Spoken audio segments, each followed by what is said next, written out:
Buenas tardes. Buenas tardes. ¿Cómo le va, profesor? Chicos, Muy bien. profesor, ¿lo puedo molestar con una pregunta antes que empecemos? Sí, no sé si me molesta. Primero hágala, después vemos si me molesta o no me molesta. Estaba, estaba queriendo mandar a imprimir los textos suyos porque me es más fácil leerlos en papel.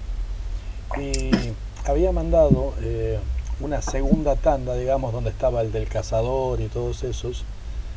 Algunos son largos, o sea, tienen 500 páginas. Yo no sé si está previsto que lo leamos todos o quizás fragmentos. A ver, dos cosas.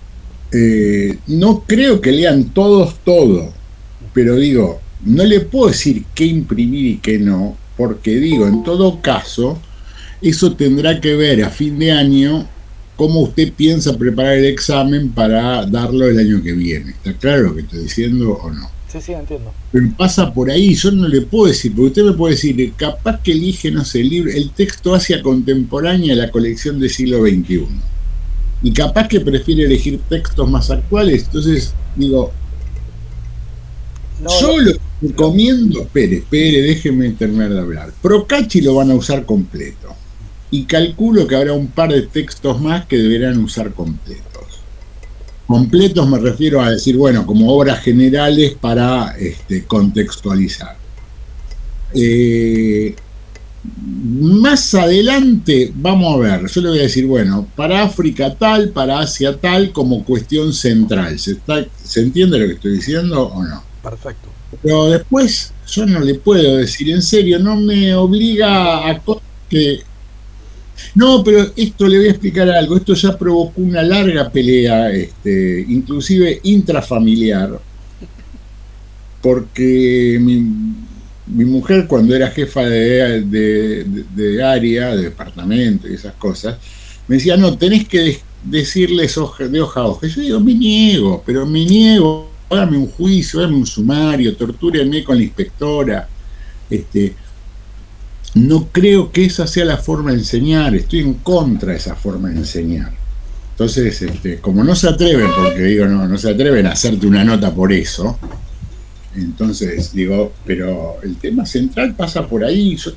No me parece que sea la forma de trabajo, creo que no es una buena forma de trabajo. El que la quiera usar, que la use, ¿no? A ver, yo digo, no es buena forma para mí. Si alguien la quiere. Tampoco creo que nadie les vaya a decir que les va a dar una lista de 70 películas. No, lo comprendo yo porque por ahí usted me decía, bueno, de tal texto, el capítulo 1 habla de la independencia de esto, el capítulo 7 de la independencia de lo otro, que vamos a Sobre ver. eso ya te expliqué, te Sí, dije ya en algún momento que usted agarra el índice o el sumario de cada libro y va a ver lo que le interesa y lo que no le interesa, porque ahí está. bárbaro, Profe, gracias. Pero cuando me quieran obligar, digo, hay libros que están en la bibliografía y que no, yo no se los voy a recomendar nunca. Primero, yo no les voy a decir nunca que lean lo que yo no les mandé, y menos en este contexto. ¿Está claro lo que estoy diciendo o no? Ujú. Porque yo en otro momento podría decir, bueno, búsquelo en una biblioteca, búsquelo, pero digo, hoy no les voy a decir eso, porque estoy en contra. Estoy en contra porque no creo que sea correcto.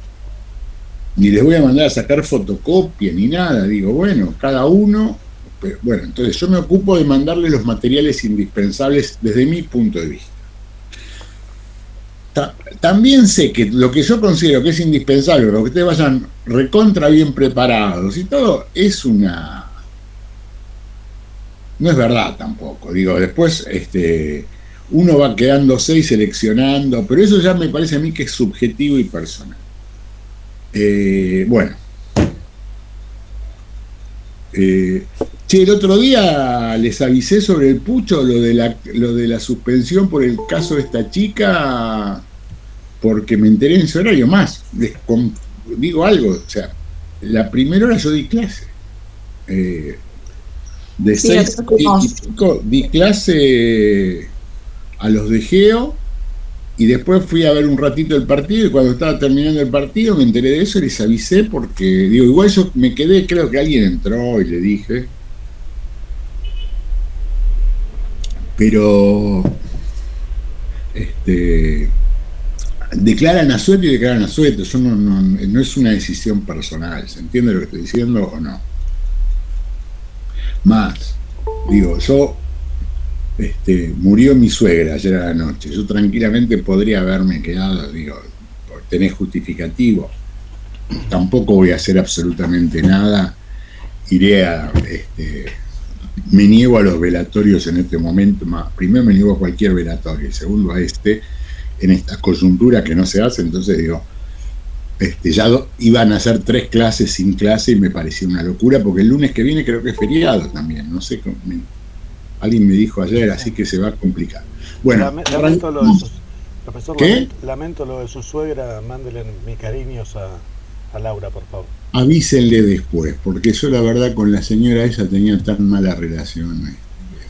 Digo, obviamente me complica, me parece que es una cuestión, es una mierda la muerte de nadie, pero le voy a decir, cuando la vea le voy a decir cuando la vea no, la veo después, pero le digo, pero bueno, arrancamos. Igual creo que Laura mañana ya vuelve a laburar, así que no, mañana creo que tiene clase a la tarde y dijo que vuelve. Le avisó a Juan y le dijo, me tomo hoy, mañana y chao, porque ya estaba medio bastante, o sea, ya venía en trámites. Mi suegra hacía un tiempo largo más. La última semana se levantaban todos los días sorprendidos de que durase, pues ya estaba en una situación, cuando viste esa situación que uno dice mejor, porque la verdad que para que sufra, no se lo deseas absolutamente a nadie. Bueno, vamos a arrancar. El otro día empezamos más o menos con el tema de la Revolución Rusa. Algunas cuestiones explicamos, yo expliqué algunas cuestiones sobre la Revolución de 1905, la Revolución del 5 se da justo después de la Guerra Ruso-Japonesa, eso tiene algunas cuestiones de impacto, aparecen algunas formas supuestamente democratizantes, permitiendo el funcionamiento de una, entre comillas, democracia constitucional con un parlamento, pero rápidamente, cuando el zar Nicolás nuevamente se siente nuevamente fortalecido, va todo para atrás, disuelve esas, entre comillas, organizaciones democráticas, disuelve obviamente todas las concesiones que había dado y encarcela rápidamente a la mayor parte de los dirigentes que habían participado de la Revolución de 1905. En ese contexto, Lenin, Trotsky, la mayor parte de los dirigentes que uno conocerá luego, pasan por Siberia en largos periodos. Siberia era un lugar que era una cárcel en sí misma por las condiciones materiales de vida. Entonces, medio que los tipos iban con su familia, con su esposa, o sea, tenían una vida, o sea, eran como, en algunos casos, como exilios internos que tenían. De ahí muchos escapaban, y la mayor parte de los máximos dirigentes que nosotros conocemos de la Revolución del 17 van a vivir en el exilio. Lenin, Trotsky, Kamenev, Zinoviev y todos esos personajes. Pocos se quedan en el partido bolchevique en el territorio. Uno de ellos va a ser Stalin. A partir de eso se va a construir si uno piensa de dónde viene el poder de Stalin, es que él fue uno de los dirigentes que se queda todo ese periodo en la propia Rusia. Entonces tiene un conocimiento, una vinculación y una larga relación con gran parte del aparato partidario en ese momento y a posteriori. Aunque gran parte del aparato partidario, para ser serios,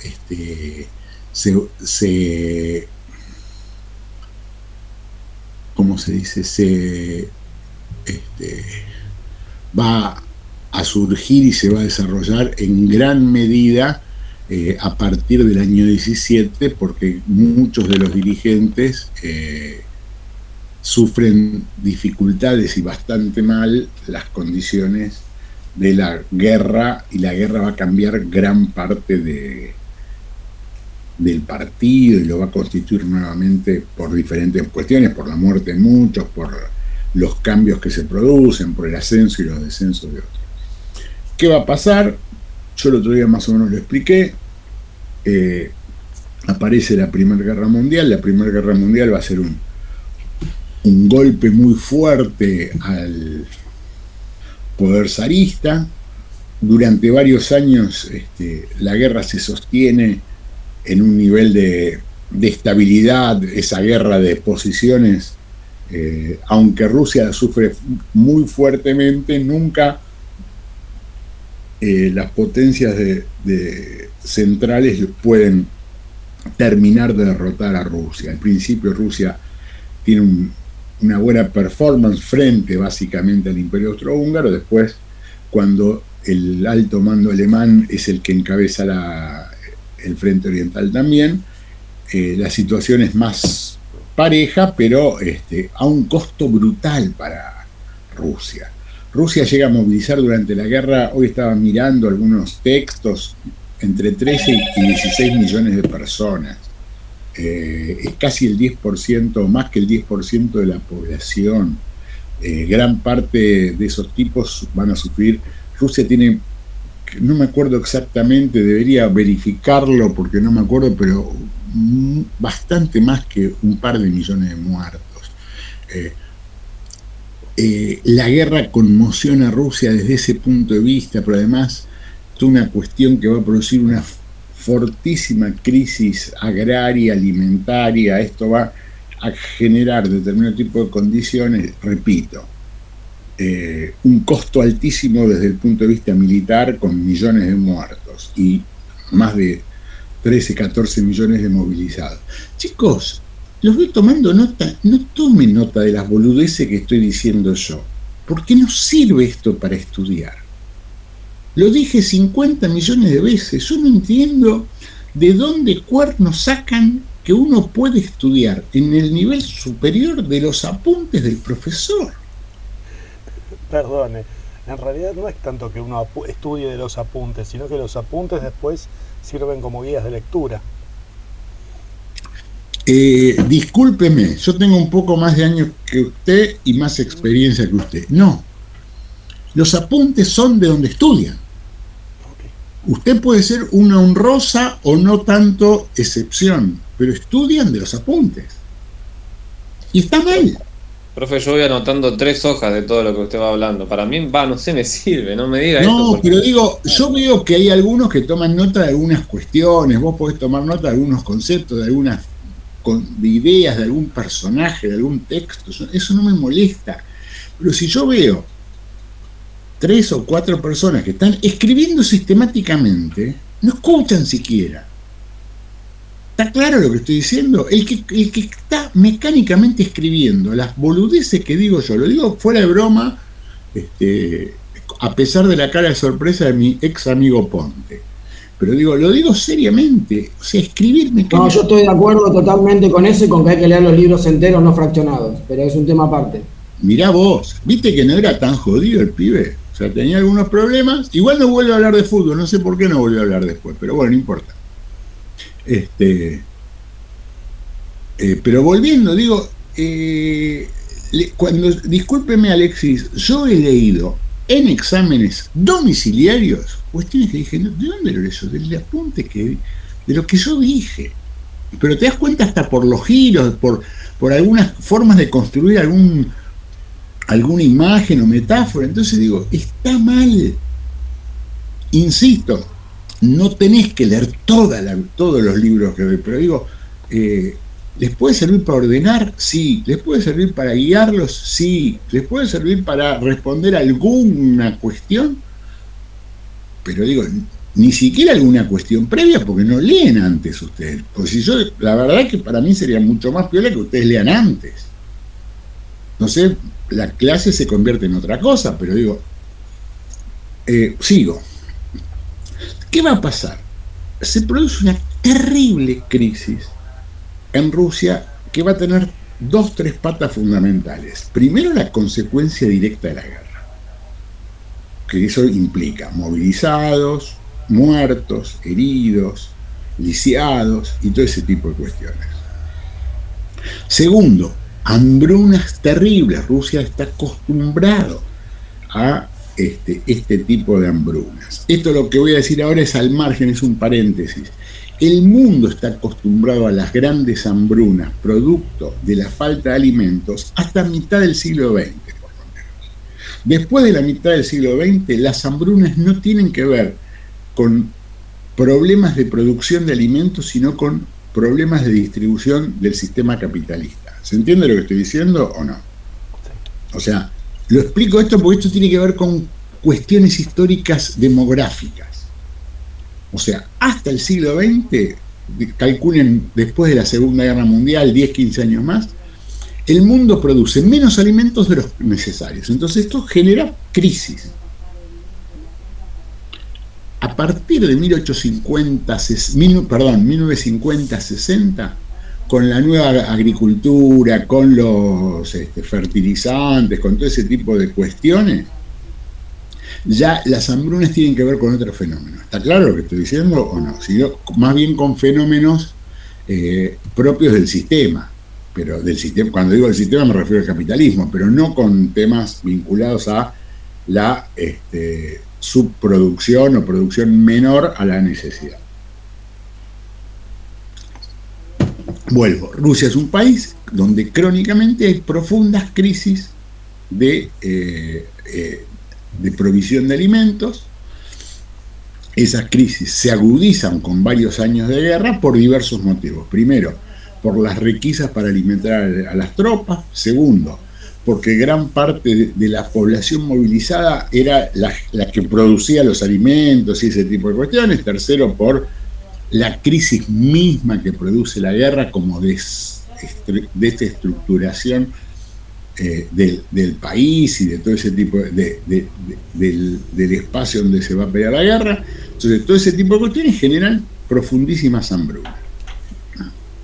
Y además, la crisis histórica de Rusia, o sea, el problema de inequidad, el problema de la falta de tierra para los campesinos y ese tipo de cosas.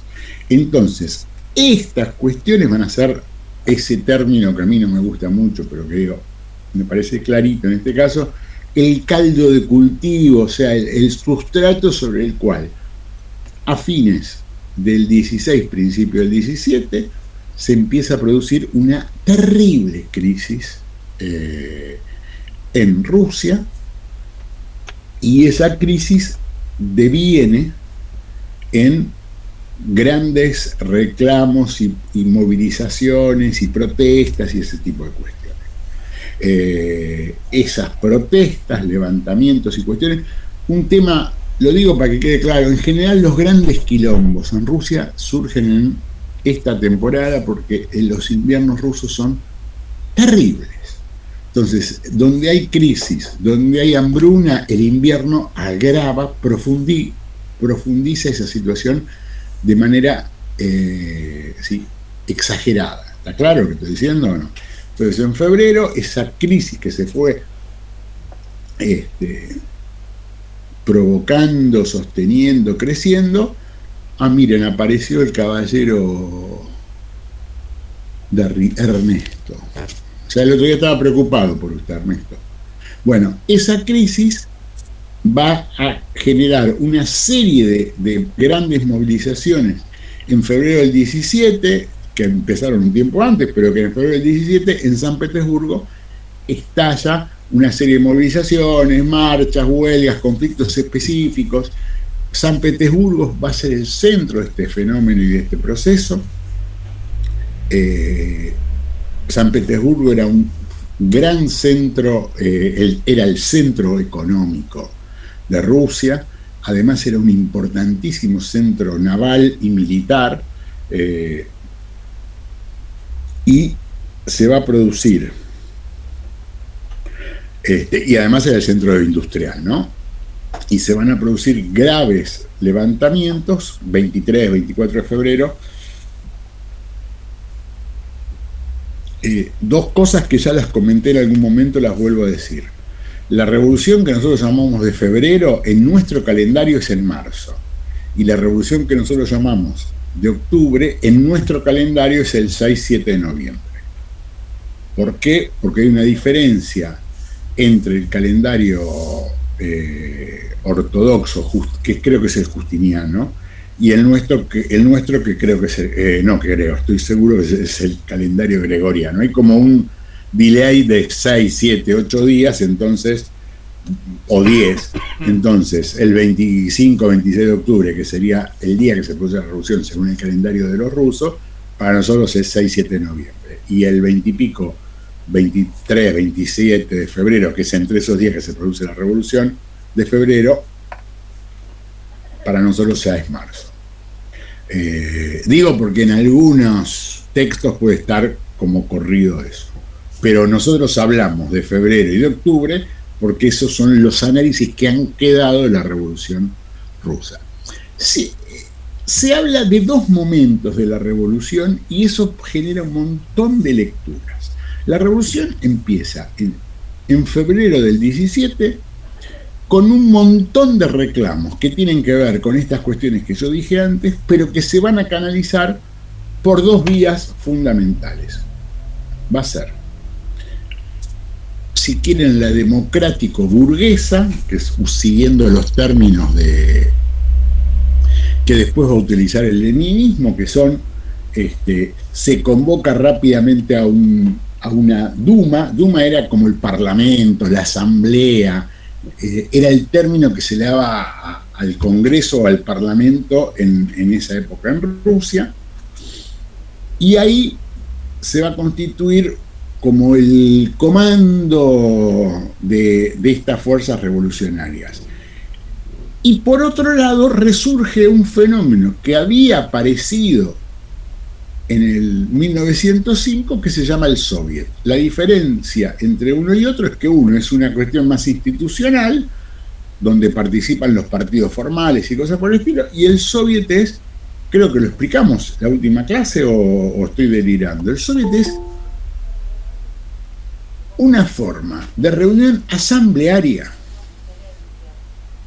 en la cual todos participan en condición de igualdad y que actúa con un planteo presencial y absolutamente democrático. En el Soviet no es que uno va y yo soy fulanito, menganito, sultanito. Digo, inclusive es un término bastante extraño porque después la propia revolución pervierte, degenera el origen del término Soviet. ¿Se entiende lo que estoy diciendo? Porque después convierten al Soviet en una cuestión muy estructurada y si quieren, formal y anquilosada de esto que surge como una asamblea. Si yo tuviese que explicarlo políticamente, diría, el Soviet es la asamblea de los que están luchando en ese momento. ¿Se entiende lo que estoy diciendo o no?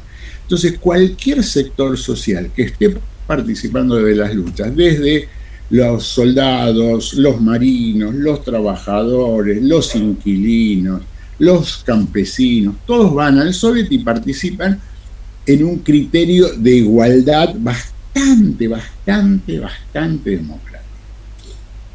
Obviamente, con el correr del tiempo, el Soviet empieza a constituir sus propias instituciones y formalidades, pero en general el Soviet es como una organización bastante asamblearia, donde todos tienen, y bastante horizontal. O sea, ustedes son muy jóvenes, tan jóvenes que casi no recuerdan el 2001, pero en ese momento hubo como un fuerte debate en la izquierda argentina entre los que planteaban las cuestiones asamblearias y los partidos políticos más tradicionales de la izquierda, que tenían posturas, si quieren, más ortodoxas y más tradicionales y cosas por el estilo. Creo que alguno de ustedes nombró a Adamowski en las últimas clases. Lo nombré yo y alguien más lo nombró y dijo que lo habían conocido, había ido a un instituto.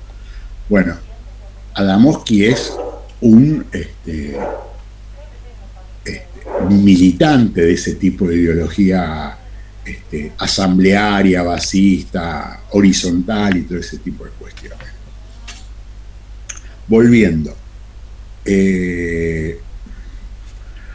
Y estos dos cursos van a generar una particularidad en todo este proceso de la Revolución Rusa, que Lenin y los teóricos del marxismo de la época, del bolchevismo de la época, van a plantear a partir de una denominación, el propio Trotsky, que era el doble poder o el poder dual. ¿Por qué ellos plantean esta cuestión del doble poder o el poder dual? Porque uno era como el gobierno institucional y el otro era el gobierno, entre comillas, popular. Entonces, esto va a provocar una fuerte tensión. Lenin no estaba en Rusia cuando se produce la Revolución de Febrero. Habíamos dicho el otro día, creo, que él estaba en Suiza y que va a tener como un salvoconducto del alto mando alemán para poder llegar hasta San Petersburgo. Cosa que ya es totalmente extraña y plantea cualquier duda y cualquier tipo de suspicacia. Piensen ustedes, Rusia estaba en guerra con... Alemania estaba en guerra con Rusia, entonces todo eso es una situación realmente como sospechosa desde todo punto de vista. Lo meten en un tren, lo clausuran esa parte del tren para que él pueda llegar hasta el paso y permiten que él ingrese en Rusia en el mes de abril. Cuando llega Lenin a Rusia, Lenin publica una serie de definiciones políticas que van a pasar a la historia como las tesis de abril. ¿Escucharon alguna vez hablar de esto? ¿Sí o no? ¿Qué sabe usted, Rodrigo? Vi la película, El tren de Lenin, peliculón. ¿Sí? ¿De quién es? Sí. No. Está en YouTube. Bueno. Ven, cuando yo digo los apuntes y les preguntás ¿qué dice? ¿De quién es ese texto? Y ustedes dicen del profesor tal, de Vanega, de Madariaga. A Rodrigo le preguntás ¿de quién es la película? Y la respuesta a Rodrigo es está en YouTube. Pero es una película formal, no sé. Bueno, voy a buscarla, Rodrigo, voy a tratar de ubicarla. Bueno, pero aparte de que vio la película, ¿qué sabe? ¿Qué es? Porque Lenin saca un libro a partir de esto. Es de Damiano Damini del año 88. ¿De quién? Damiano Damini del año 88. Damiano Damini. Damini. Bueno, anotámelo, que no veo nada. Ahí lo anoto. Dale, gracias. Bueno, ¿qué sabe usted aparte de eso? O sea, sabemos la película y todo eso. ¿Qué sabe? Porque esto provoca un cambio político bastante fuerte en Rusia. O sea, se arma un quilombo bárbaro y el quilombo que va a provocar Lenin va a ser primero en el partido bolchevique. O sea, Lenin baja del tren, se sube, hay un montón de cuadros y fotos sobre Lenin subido a un vagón de un tren. Tiene todo un discurso terrible. Ya apenas llega a la estación de San Petersburgo, tiene un discurso terrible, pero fundamentalmente es duro con el propio partido bolchevique. ¿Saben qué plantea o no? Diamini, gracias, Rodrigo. ¿Saben o no qué dice? No, particularmente yo no. ¿Se escucha? Sí. Yo particularmente no, pero o sea, yo lo que tenía entendido era que el que estaba afuera era Trotsky, que lo habían llevado a México, o que se había ido a México, porque se habían peleado no sé con quién, y que no lo querían. Que se tuvo que ir también. Esto es antes de la toma del palacio. Claro, bueno, no, pero de que Lenin estaba arriba del tren, eso no lo sabía. No, pero igual. O de que Lenin en algún momento se había ido, eso no lo sabía. Bueno, no, esos están todos, ellos inclusive el periódico lo sacan desde Suiza, pero no importa, usted está mezclando dos momentos entre los cuales hay casi 20 años de diferencia, Ernesto.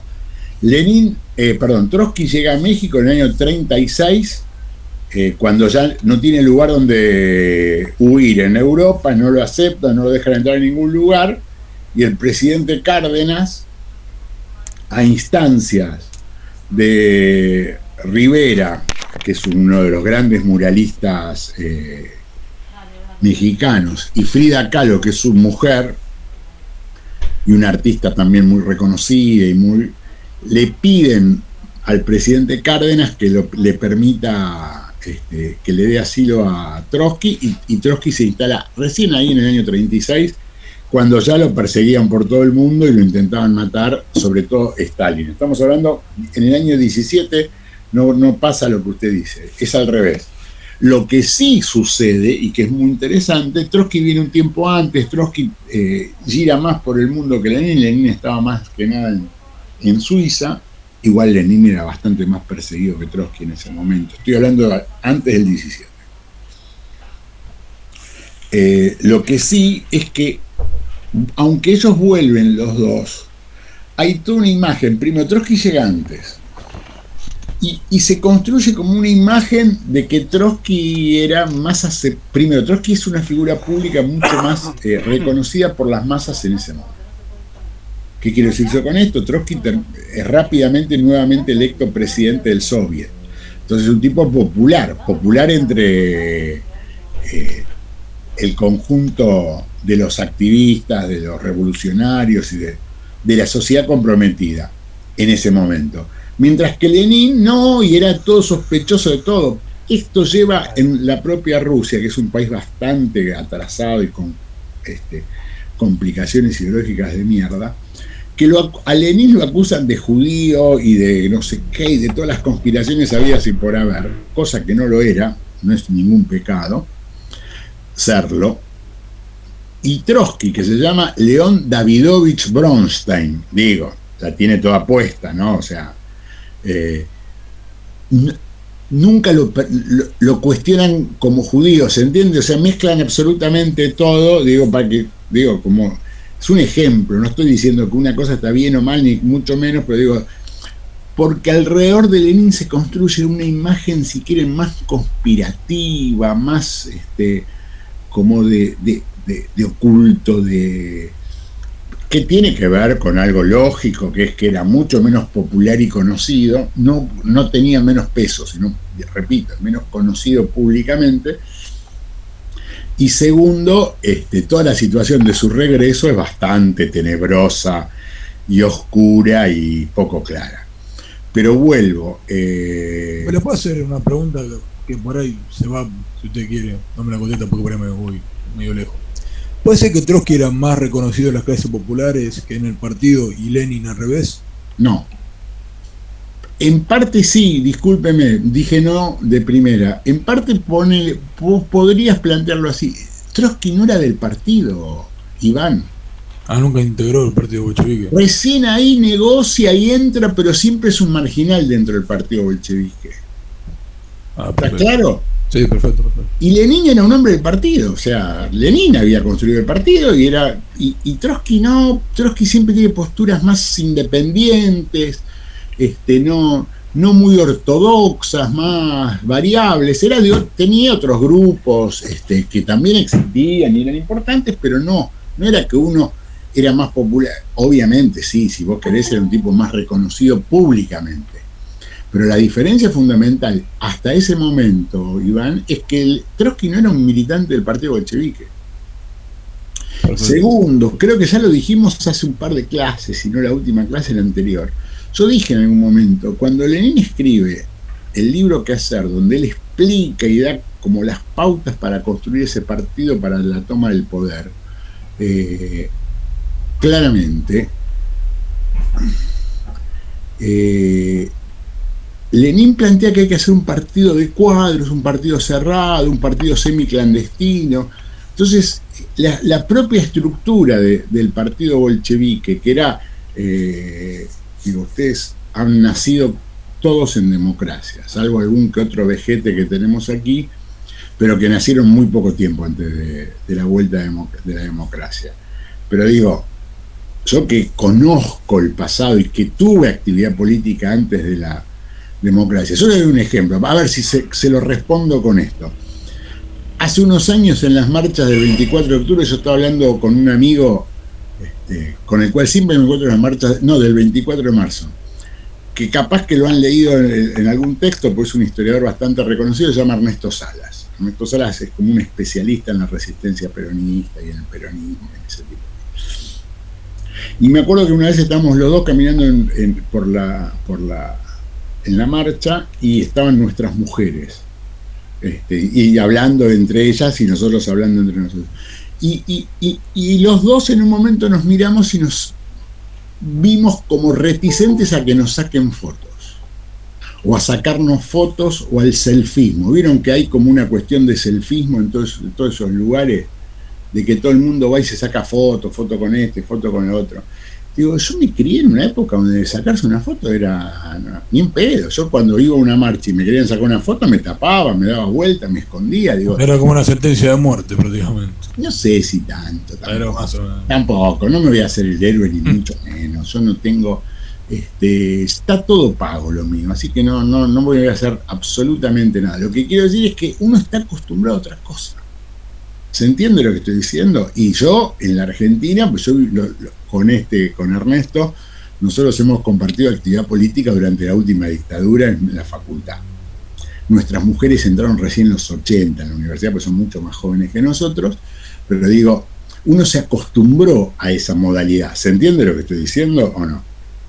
Digo, y los dos somos docentes universitarios, hemos hablado públicamente, pero no me gusta eso. Digo, Lenin era un hombre de un aparato clandestino y hacía como un culto a eso, Lenin. O sea, y Trotsky era una figura pública, y además le gustaba, era un figuretti en ese sentido. Pero digo, no es una cuestión de que uno era más popular o menos popular. Uno era un tipo del partido y el otro era una figura pública. Trotsky entra en el partido por un acuerdo, o se asocia al partido bolchevique por un acuerdo a partir de las tesis de abril. Pero nadie me dijo hasta ahora, lo importante es conceptualmente las tesis de abril. Rodrigo no se acuerda nada de eso, no tiene idea de eso, ¿no? ¿De la película? No, de la película, de las tesis de abril, mi vida. No me acuerdo. Lo dirige Pizzi este pibe, no tiene arreglo. No, conceptualmente le pregunto a Rodrigo, no. Profe, ¿puede ser que en principio era confiscar los terrenos de los grandes propietarios dentro de esas propuestas, de esas tesis? No exactamente. O sea, poner fin a la guerra también, por ejemplo. Sí, pero digo, eso el partido bolchevique estaba bastante de acuerdo con eso. Lo primero que él llega y lo primero que plantea, y que a mí me parece muy significativo e interesante para marcar, es ningún apoyo al gobierno provisional. O sea, en ese momento estaba el gobierno provisional, que era el acuerdo de los partidos burgueses con algunos sectores de izquierda que habían planteado como un gobierno transición, por eso se llama gobierno provisional, manejado básicamente por los partidos cadetes. El partido cadete, ¿se acuerdan que yo dije? El partido cadete era una sigla que era Partido Demócrata Constitucional, en ruso, obviamente, por eso es KDT y no TDK, pero digo, básicamente lo que Lenin dice es ningún apoyo al gobierno provisional, o sea, somos la oposición y se lo vamos a hacer sentir claramente. Empieza a plantear el tema del Soviet como el lugar de referencia de ellos. Él lo que plantea es, después, nosotros sabemos el final de la historia porque somos historiadores y conocemos el proceso. La política de él, cuando él llama a la toma del poder, él no dice, che, vayamos a tomar el poder. Lo que él dice es todo el poder a los soviets. La consigna de él en octubre del 17 es todo el poder a los soviets. Y él empieza a pergeñar esto, empieza a pensar esto en las tesis de abril. ¿Está claro lo que estoy diciendo o no? Y después plantea claramente algunas cuestiones como la paz. Ahí sale la consigna, empieza a gestarse la consigna de Lenin con respecto al periodo. Él lo que sostiene, y eso lo va a llevar a un gran quilombo con el propio partido bolchevique. O sea, ahí se genera una cuestión de conflicto entre el partido bolchevique local y el partido bolchevique en el exilio, que es el que está volviendo con él, donde lo que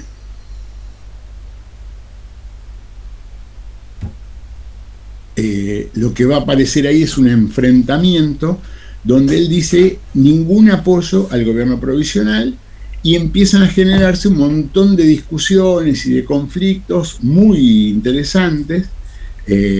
¿Por qué? Porque lo que dice es que vamos a la revolución socialista. Y gran parte del partido lo que decía en ese momento es que pase la revolución democrático-burguesa, que ellos gobiernen durante un periodo y más adelante hagamos la revolución socialista. ¿Se entiende lo que estoy diciendo o no? Hay unos que plantean que esa transición va a ser una transición larga y Lenin lo que sostiene ya en abril, repito, en abril habían pasado 40 días de la abdicación de Nicolás y del gobierno provisional. No lo expliqué con detalle porque dije esto lo leerán, pero por las dudas. Cuando se producen esas movilizaciones y se llama una huelga general el 24, 25, 26 de febrero, el zar Nicolás abdica en favor de uno de sus primos, creo que se llama, no me acuerdo si se llama Hugo o algo por el estilo, que es otro Romanov, y ese Romanov ni siquiera asume ni quiere asumir, dice no, o sea, Nicolás II abdica hacia otro Romanov y ese otro Romanov se niega a asumir y queda el gobierno provisional como el único gobierno, o sea, cae en ese momento el zarismo. Entonces, en ese contexto no es la postura de Lenin apoyar ese gobierno provisional. Esto va a generar una discusión y ahí va a tener un gran aliado que va a ser Trotsky. En ese momento Trotsky deja de ser un contrincante así teórico de Lenin para ser uno de sus grandes apoyos. Y otra discusión importante va a ser el tema, él va a plantear que los temas van a ser las tres grandes consignas de la Revolución Rusa para los bolcheviques a partir de ese momento van a ser paz, pan y tierra. Inclusive los plantean en ese orden. Y otra cuestión importante que va a plantear Lenin hasta ese momento plantea la absoluta necesidad de que la revolución tenga que ser encabezada, dirigida, monopolizada, si quieren, por la vanguardia obrera y cosas por el estilo. Y entonces ese planteo se expresa en una definición que sería la dictadura del proletariado o la dictadura democrática del proletariado. Lenin, cuando va volviendo a Rusia, todavía es Rusia, por un año más por lo menos, cuando Lenin vuelve en ese momento, él tiene un grave problema con el tema de los campesinos y cosas por el estilo, y va a dar una solución así de compromiso y de arreglo, porque él tenía un conflicto, digo, en los soviets había mucho campesinado con sus representantes, con los partidos de esos sectores, los socialistas revolucionarios, hablamos muchas veces, los populistas, los socialistas revolucionarios. ¿Se acuerdan que la clase anterior o la otra yo expliqué y dije en varias oportunidades que en general estos grupos lo que sostenían que el motor de la transformación social tenían que ser los campesinos? Entonces, en ese contexto, Lenin elabora una solución de compromiso y la va a sostener, que es que la revolución tiene que apuntar a lo que él llama una dictadura democrática de obreros y campesinos, con lo cual abre la posibilidad a una alianza estratégica. Además hay un elemento clave y claro en esto. Dos de las consignas que Lenin está planteando en ese momento tienen más que ver con los campesinos que con la clase obrera. Él está planteando paz, pan y tierra. ¿Se entiende lo que estoy diciendo o no? Él incorpora como una consigna fundamental para la movilización y para la revolución el tema de la tierra. Igual no es tan sencillo, no piensen que es un tema sencillo, porque la tierra va a ser el gran conflicto y el quilombo de todos los próximos años en la Rusia revolucionaria, inclusive con Lenin vivo. ¿Quedó más o menos claro todo esto, sí o no? Sí. Sí. Sí. Bueno, ahora que les quedó tan claro, pregunto, ¿Qué entienden ustedes como dictadura del proletariado? La cara No, de... No, yo. Perdón, Ale, habla, no, habla. por favor. No, yo siempre lo que había entendido era contraponiendo a los gobiernos burgueses, como tomando que por más que haya votos y haya participaciones, no deja de ser como una dictadura burguesa, por una cuestión que siempre se va legislando en pos de que esté en mejor posición, digamos, la burguesía que el proletariado. Es decir, en momentos de crisis, siempre lo que pagan los platos rotos somos los trabajadores, por decirlo de alguna manera. Entonces, de la otra forma, la dictadura democrática del proletariado sería al revés.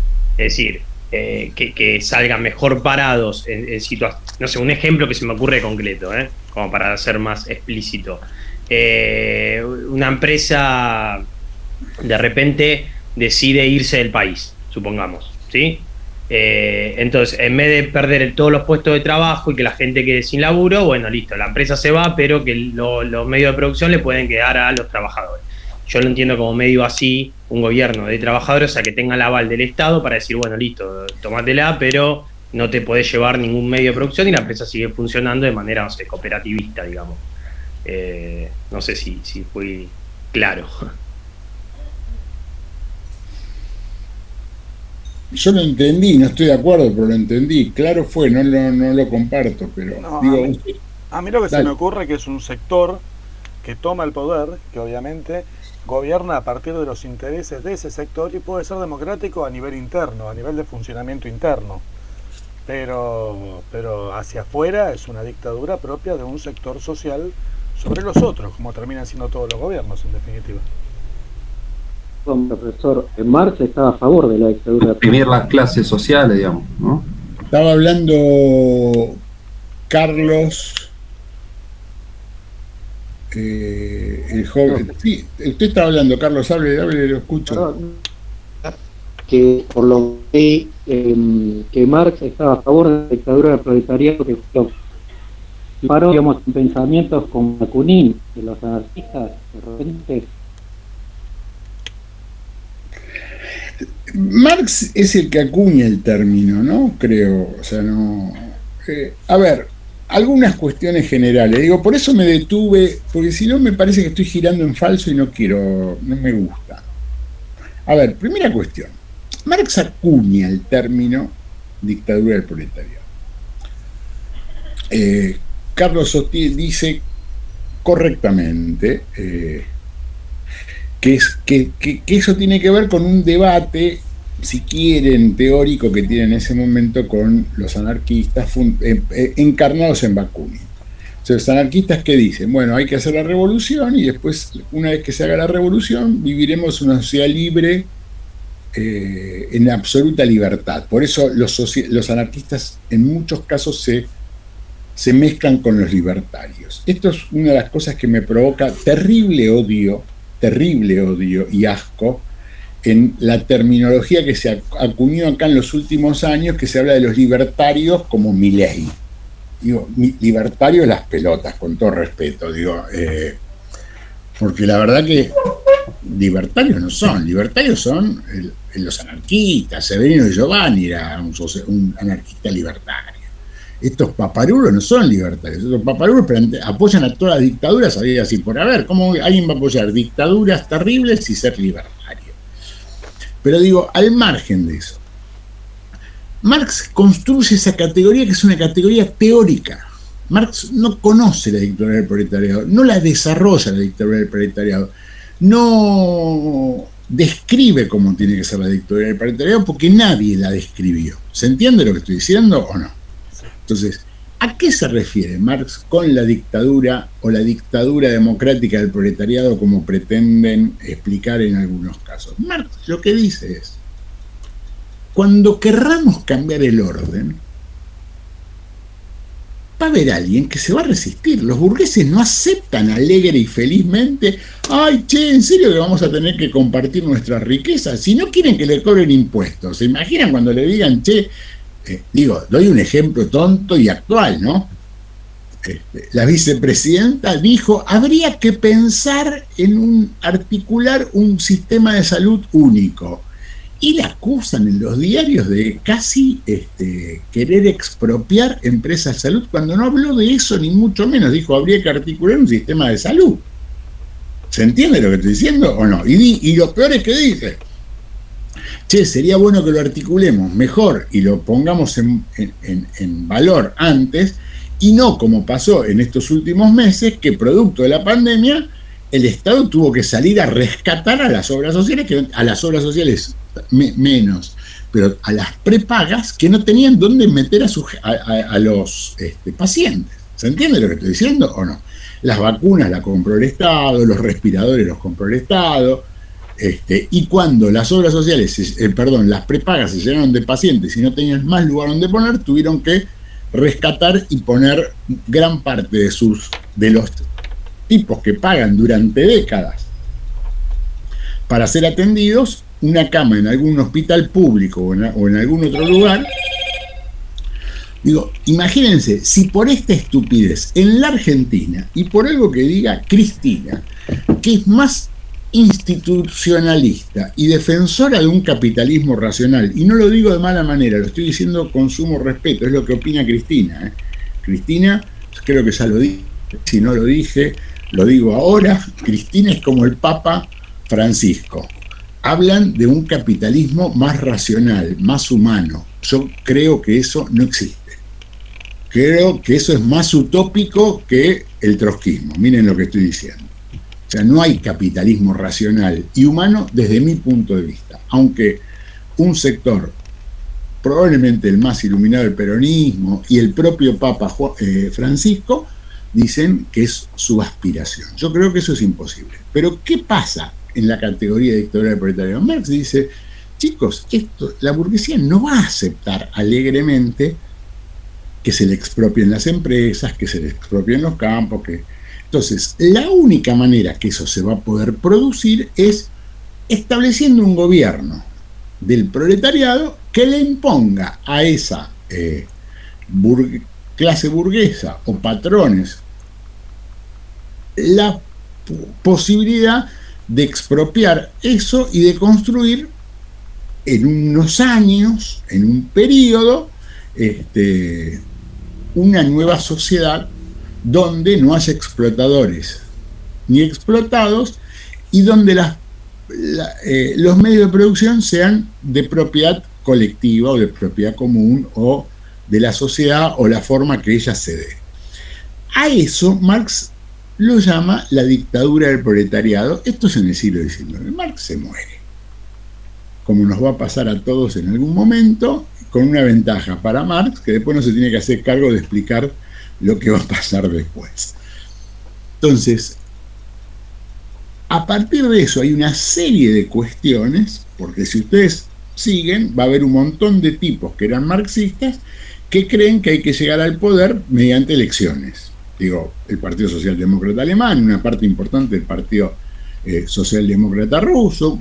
O sea, ellos creen que hay que se puede llegar al gobierno o al poder mediante elecciones, y que a partir de eso se puede construir una forma de gobierno que logre sus objetivos, o sea, que logre el fin de la explotación del hombre por el hombre. ¿Se entiende hasta acá? ¿Sí o no?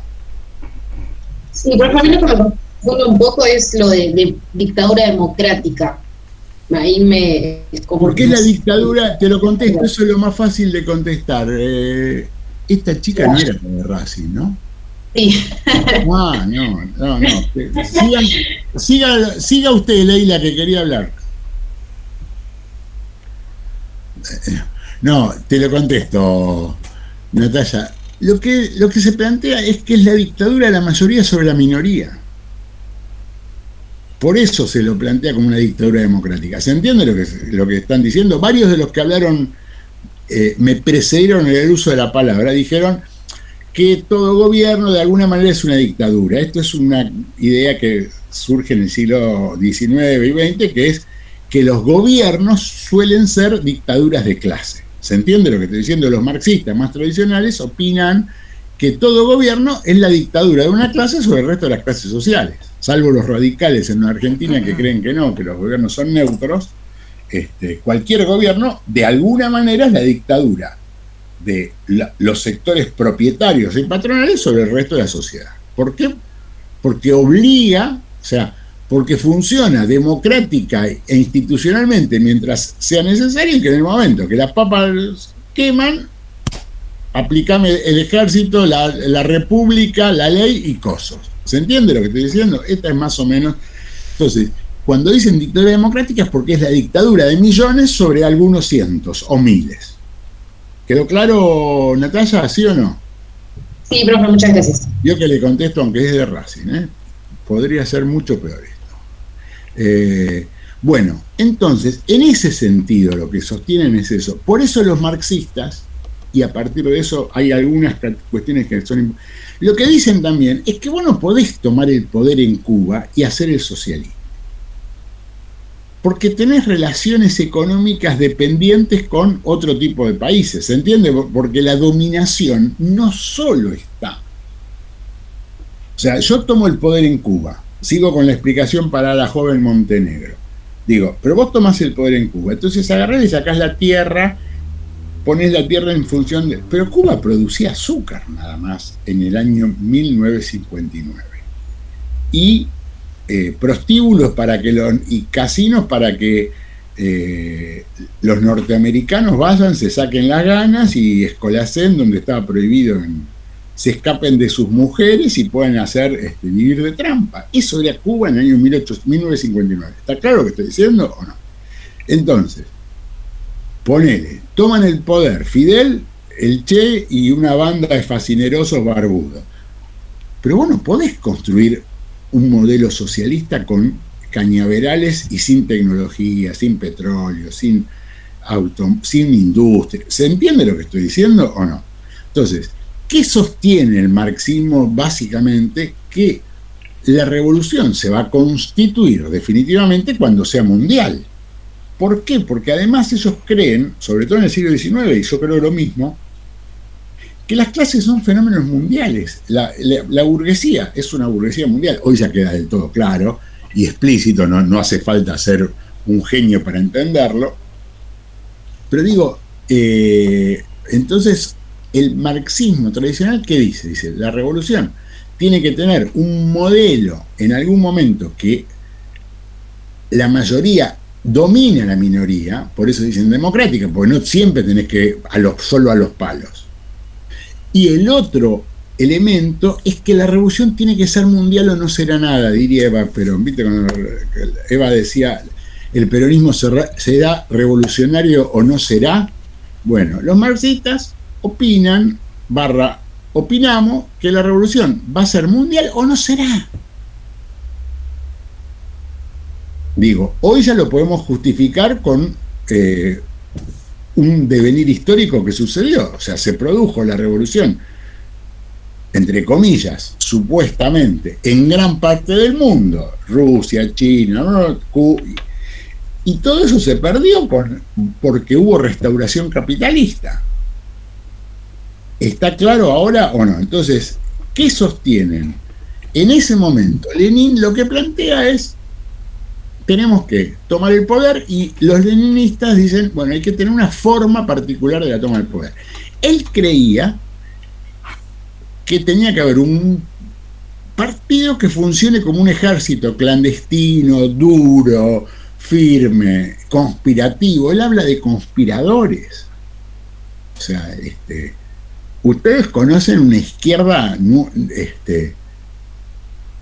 siglo XXI, pero digo, la izquierda del siglo XX en la Argentina era una izquierda de conspiraciones, de tipos que estaban acostumbrados a la vida clandestina, a no tener, digo, a ese tipo de cuestiones. Profe, sí. ¿Le puedo hacer algunas preguntas, si no me cobra? Está todo pago, ya se lo dije muchas veces. No, la primera tiene que ver con esta cuestión lo había comentado usted ya cuando hablamos del siglo XIX, esta cuestión del clasismo versus, las fronteras nacionales, como las clases sociales transgreden las fronteras nacionales. Entonces, fin del siglo XIX, Maximiliano, ¿no? Fin del siglo XIX. Sí. ¿En qué medida los nacionalismos, pues yo los entiendo por la cronología que venimos trabajando, son previos los nacionalismos a estas nociones, pero quería saber si había en esa una suerte de diálogo entre ambos procesos, entre la noción de clase y la noción de nación, como dialogando entre sí, como para una frenar a la otra. Esa es una pregunta. Y la otra que tiene que ver más puntualmente con la ideología o con la teoría leninista, si se quiere, cómo hace dialogar Lenin a la cuestión de la vanguardia obrera con la noción de dictadura del proletariado, que se supone, o con todo el poder a los soviets, como es ese poder asambleario aparentemente súper horizontal, cómo convive con la noción de vanguardia, que parecieran ser parecieran no conectarse demasiado. A ver, primero voy a la primera, que más o menos lo estuvimos viendo de soslayo y lo voy a tratar de explicar.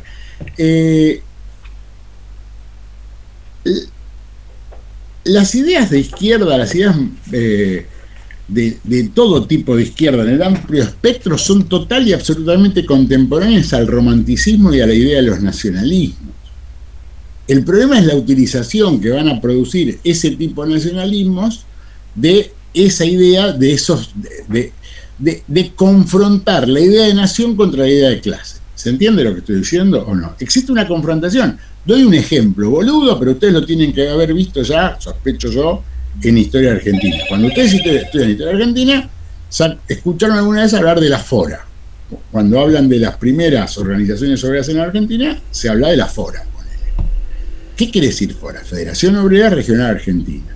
Los anarquistas creían tanto en eso que a sus expresiones locales lo llaman Federación Obrera Regional Argentina.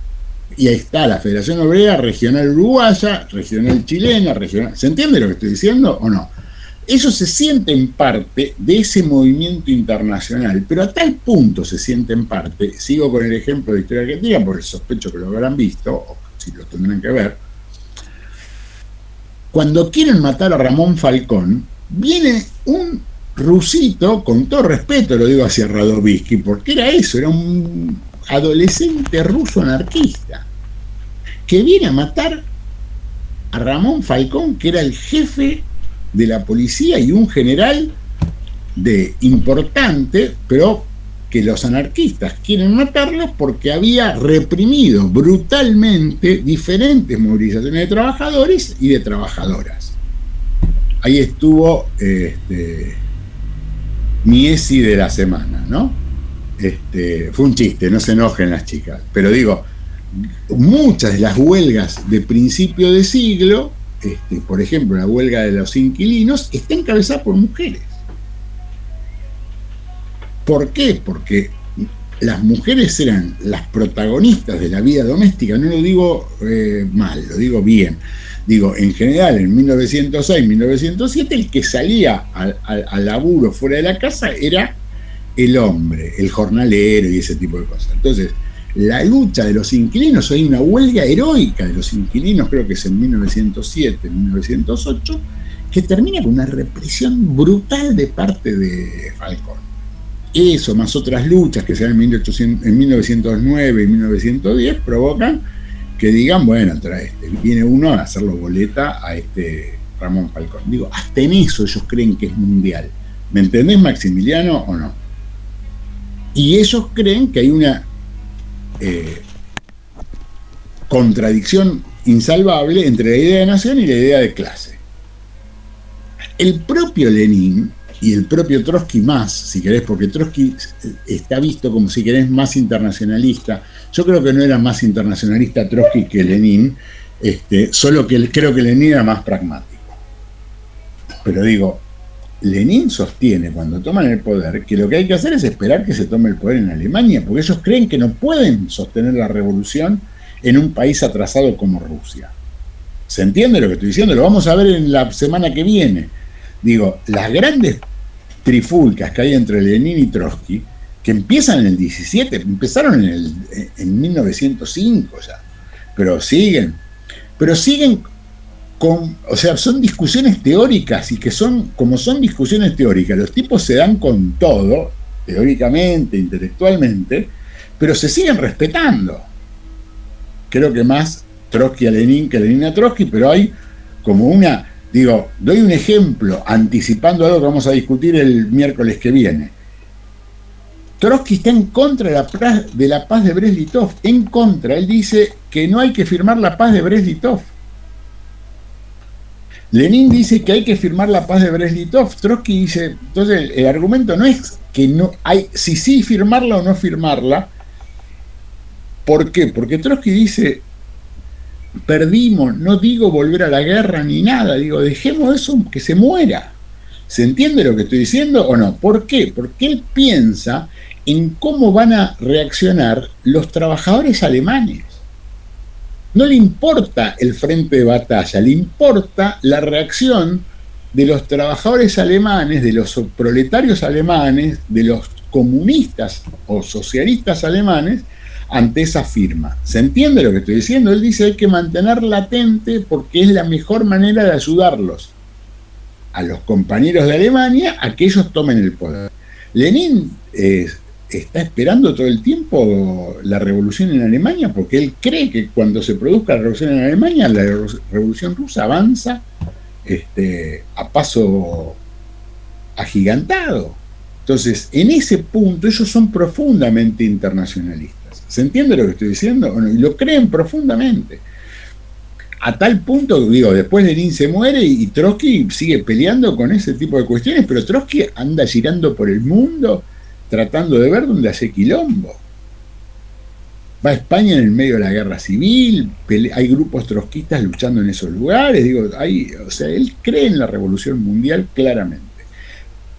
¿Cuál era la segunda parte de la pregunta, Maximiliano? No, la segunda parte de la pregunta era con respecto a la teoría leninista, digo, cómo empata la noción de vanguardia con la noción de poder a los soviets y esta horizontalidad. Sí, no, usted me preguntó entre dictadura y la idea del poder a los soviets.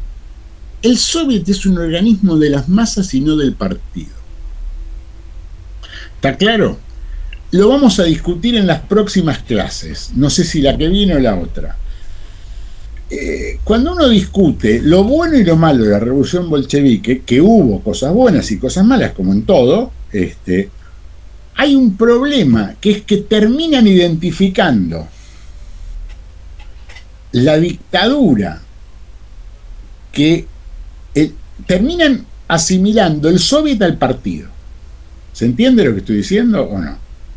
Hay toda una discusión muy interesante que lo veremos el lunes no porque es feriado, el miércoles que viene, que tiene que ver con que toman el poder y toma el poder el soviet. Entonces la respuesta de Lenin en ese momento es todo el poder a los soviets.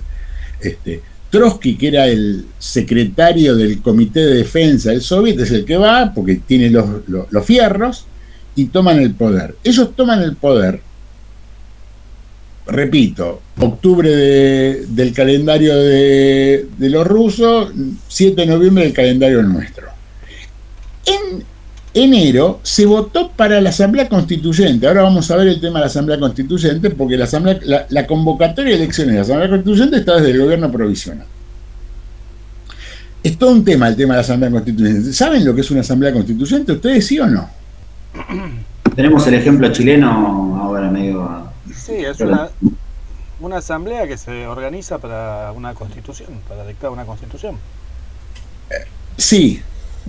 Digo, esto es un tema, ¿por qué?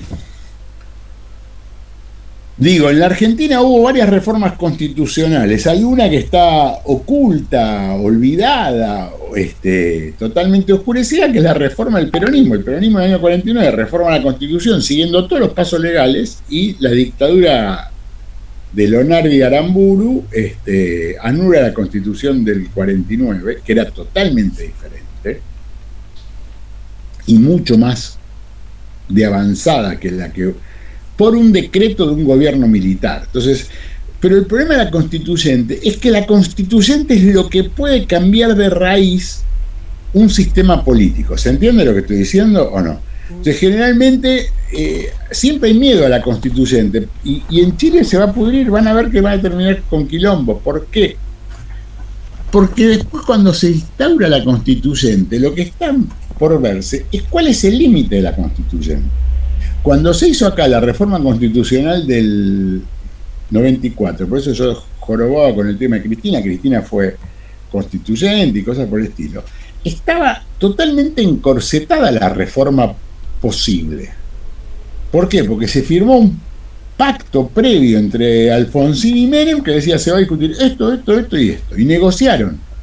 Tan horrible fue esa negociación que gran parte de los quilombos que hay ahora con la ciudad de Buenos Aires tienen que ver con eso. Que se discutieron cosas que no se pueden hacer. Doy un ejemplo. Alfonsín estaba convencido de que había que conseguir un sistema para remover a los jueces mejor, donde él tuviese más peso o los radicales tuviesen más peso que el sistema anterior. Entonces inventó el Consejo de la Magistratura. Entonces vos inventás el Consejo de la Magistratura y después te lo maniobran de forma tal que no es mejor que lo anterior. ¿Se entiende lo que estoy diciendo o no? El radicalismo es históricamente muy fuerte y poderoso en la ciudad de Buenos Aires. Entonces el radicalismo luchó de manera, Alfonsín y todos los dirigentes radicales del momento, para que la ciudad de Buenos Aires eligiese sus propias autoridades. El acuerdo al cual se llegó fue que elegía sus propias autoridades como ciudad autónoma, no que era una provincia. ¿Se entiende lo que estoy diciendo? Lo que están discutiendo Rodríguez Larreta y toda esta manga de rufianes es que la ciudad de Buenos Aires, y pongo en los rufianes a los miembros de la Corte, que son literalmente rufianes, que la ciudad de Buenos Aires es una provincia. La ciudad de Buenos Aires no es una provincia, no lo dice la reforma. La reforma no dijo la provincia Buenos Aires City.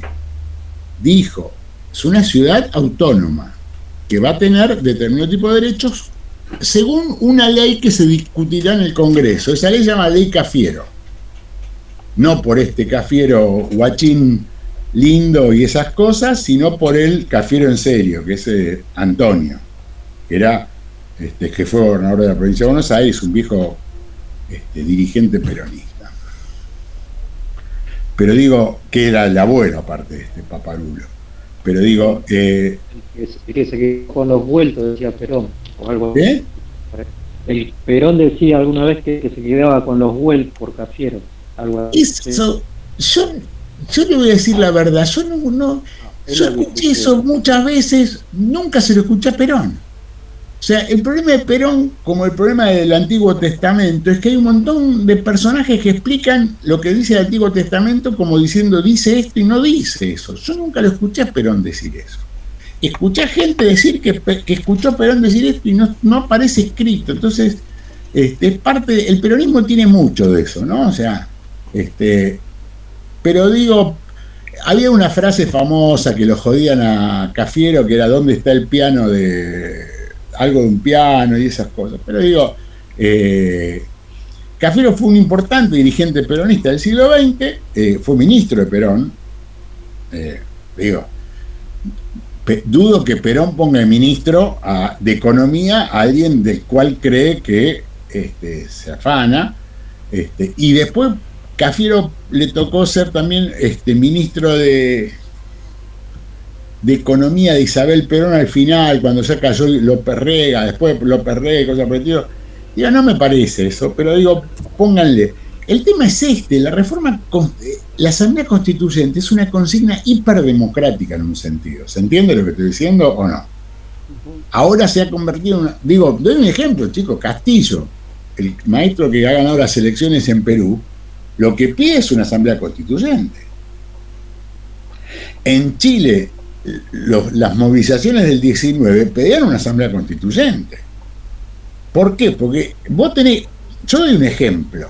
A mí me preocupa porque los trotskos argentinos, que yo creo que han abandonado bastante del trotskismo, históricamente el trotskismo pide una Asamblea Constituyente en todos lados. ¿Por qué? Porque ahí puede discutir la propiedad, no la puede discutir en una ley. ¿Se entiende lo que estoy diciendo o no?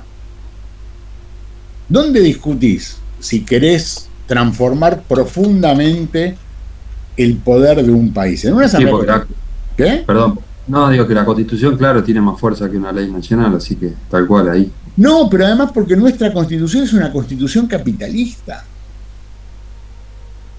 Yo no sé qué da mi ex amigo Matías Márquez, pero digo, no me estoy tiroteando con Matías, pero uno de los textos de la nueva historia argentina, esperen que lo voy a buscar porque a mí siempre me gustó hasta el título, esperen un segundo que lo busco.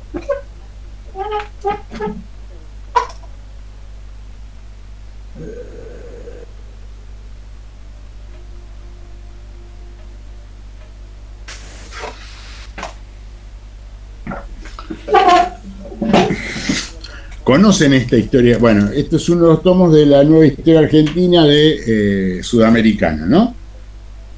Son 10 tomos, una colección romerista. Los tomos lo dirigen, no sé, este tomo lo dirige Marta Bonaudo. A mí siempre me causó gracia el título del tomo. El tomo es 1852-1880, se llama Liberalismo, Estado y Orden Burgués. La Constitución argentina es el orden burgués impuesto. No me quiero tirotear con los profesores de Argentina. ¿Se entiende lo que estoy diciendo? ¿Por qué? Porque la Constitución establece ese orden. Después discutimos boludeces y unitarios federales. Es menor. Lean la Constitución y van a ver que la Constitución está mucho más preocupada por establecer un orden. Le da mucha más bola al tema de la propiedad que al tema de la vida. Mire, ahora mismo estamos leyendo, entre los textos que tenemos para esa materia, para Argentina, justamente cómo blindan la Corte para que no sea electiva y cómo convierten el Senado también en una institución sin elección directa para mantenerla protegida, digamos, de las masas populares. Usted está acusando a Argentina de Márquez. No, Argentina es ahora del siglo XX. Pero Adamowski, que empieza antes, hace una referencia a la Constitución. Claro. Sí, ya me preocupaba dónde está Juan Madariaga diciendo esa barbaridad. No. El romerista Madariaga. Sí, pero ese es el tema. Ezequiel lo plantea correctamente. A mí me parece que es eso. Nosotros tenemos una Constitución que... Yo siempre digo la misma barbaridad. O sea, nuestra Constitución permite que vos matés a un tipo por un pasacassette. Esta cuestión, no, yo tengo derecho a proteger mi casa y matar a alguien. ¿Cómo? La propiedad tiene más valor que la vida. Sí, en nuestra Constitución, sí. Pero es una opinión que yo digo. ¿Y por qué? Porque tiene que ver con eso, con que está preparada para defender el orden burgués. ¿Se entiende lo que estoy diciendo o no? Ojo, después uno puede hacer transformaciones y cambios. Por eso digo, la constituyente era tan importante. El gobierno provisional en Rusia, en ese momento, convoca una asamblea constituyente, que siempre la va derivando y que esto que el otro. Este es el problema profundo. Lenin no le da bola a la asamblea constituyente. Y acá va la respuesta a Maximiliano.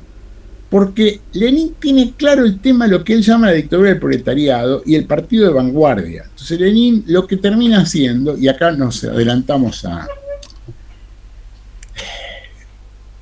La toma de poder de un partido como el partido de Lenin es una toma de poder puchista, si querés. ¿Saben lo que es puchismo? Tipo un golpe. Vos tenés que dar un golpe de efecto. Entonces... ¿qué plantea Lenin? Lenin, me estoy adelantando a lo que yo quería desarrollar porque hay unos temas en el medio, pero digo... ¿La disuelve, profe? ¿Qué? ¿La disuelve, esa asamblea? No, ni la disuelve, perdón. Lenin, en un momento determinado, cuando él es mayoría en el Soviet, lo que ellos llaman el Congreso del Soviet, la verdad era el Soviet de San Petersburgo, cuando son mayoría en el Soviet de San Petersburgo, él agarra y dice todo el poder a los soviets. Entonces, esto provoca ya una situación de fuerte desgaste del gobierno provisional. El gobierno provisional sufre diferentes momentos de desgastes.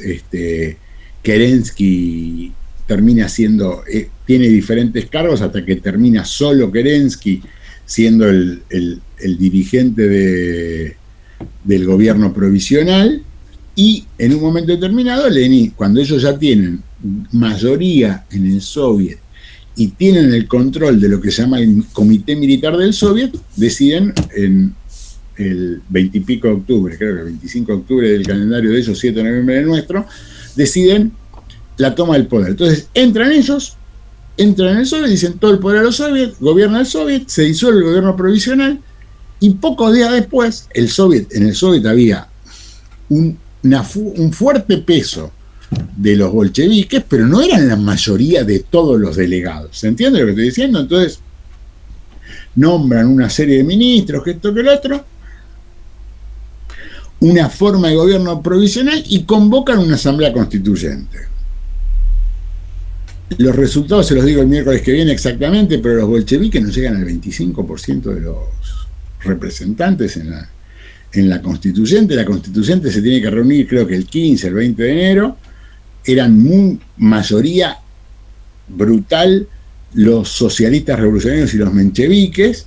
Entonces, ¿cómo termina ese quilombo? Que entran las fuerzas del partido bolchevique y del Soviet de Petrogrado y dicen, bueno, se suspenden las sesiones de la Asamblea Constituyente.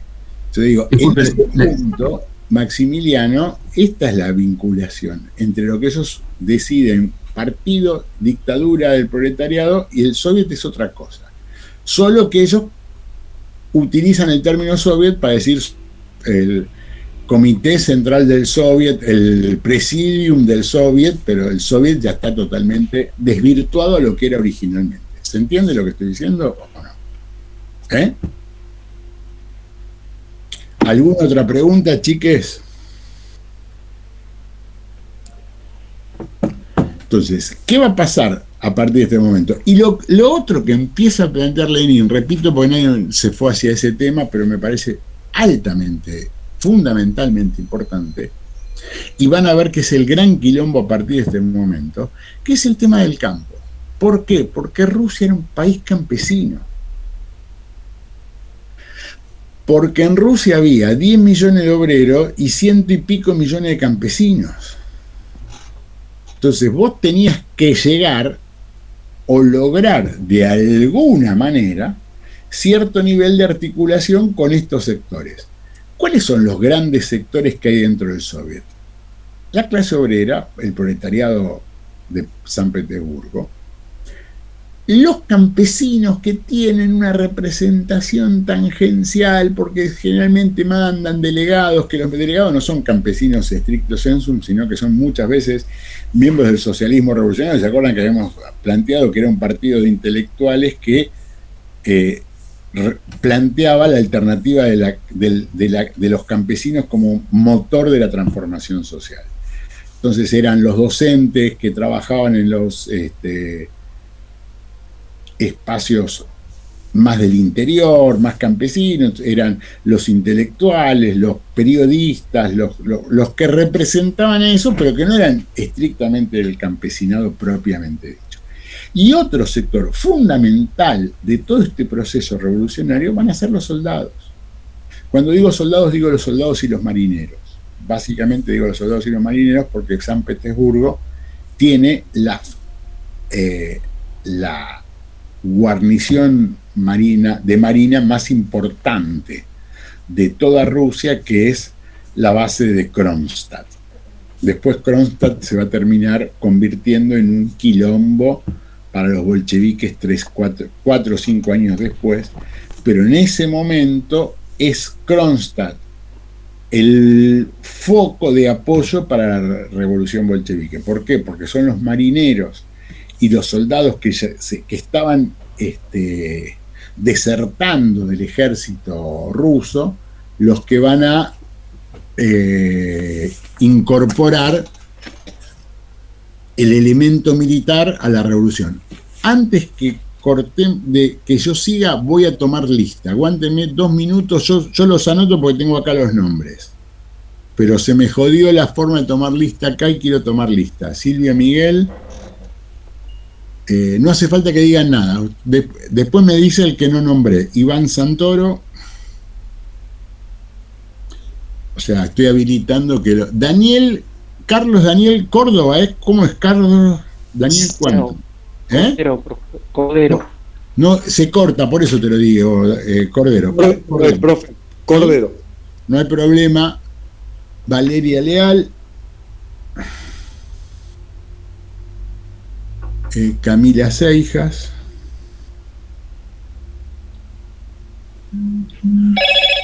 Alexis Ferrari. Diego Villagra.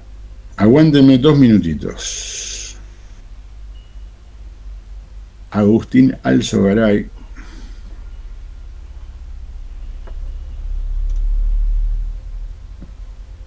Cristian Gómez, juega en Chicago.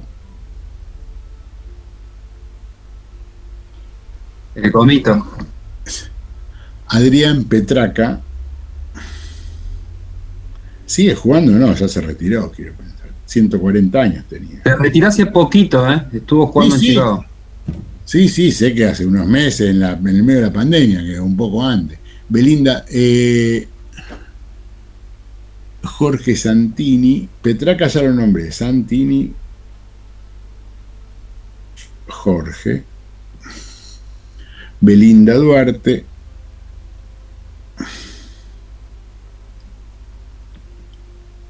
Melanie Arzamendia sería.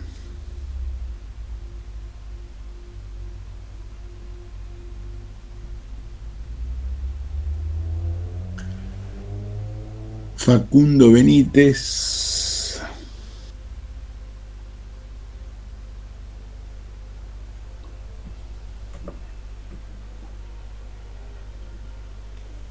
Rodrigo Ponte, que se fue hace 2 horas a fumar un porro afuera, pero bueno. Profe, estoy acá, no me fui a ningún lado. No me deja nada, ni un chistecito, nada. A Yelén Mulet. Si me voy lo invito, profe. No fumo. Hace unos años que dejé el cigarrillo. No, yo también no fumo más, solamente cigarrillo. No, yo no fumo cigarrillo, no fumo. Aznar Flor. Nicolás Ignacio, ¿qué será?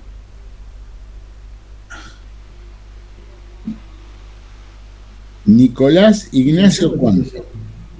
Ponte no está, se fue a fumar un porro. Este se fue en serio. Castaña dice, está escribiendo. Castaña dice se llama.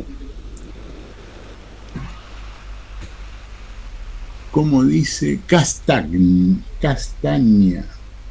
Perfecto. Uy, se me jodió todo. ¿Qué hice? Se me pudrió todo. Nicolás Castaña. Luciano Casuccelli.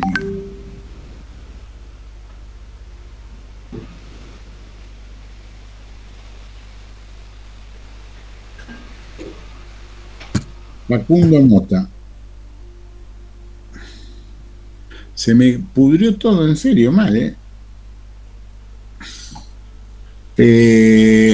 Darrichón Ernesto. ¿Cómo anda, Ernesto?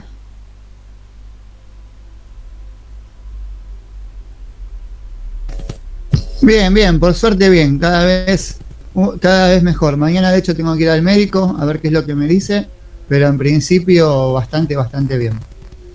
A comparación de un par de semanas atrás, andamos. Y con eso por ahora alcanza. ¿Qué? Andamos, digo, y por eso por ahora alcanza. Y sí, con eso digo por ahora alcanza. Está. Tomás Arias lo nombré. Está callado hoy. Sí, acá estoy, profesor. Está bien, no hay problema, quede ahí tranquilo. Maximiliano Nicolás, ¿cuánto? Bonomo, profe. Bonomo. Mucho nombre, loco. Muy largo su nombre para él. Demasiado, sí. Natalia Montenegro, profe. Montenegro. No veo nada. No veo porque está muy clarito el fondo suyo. Sí, tengo la pared blanca y el cilindro de fondo. No sé si eso como... Leandro Cid, Leila Franchi,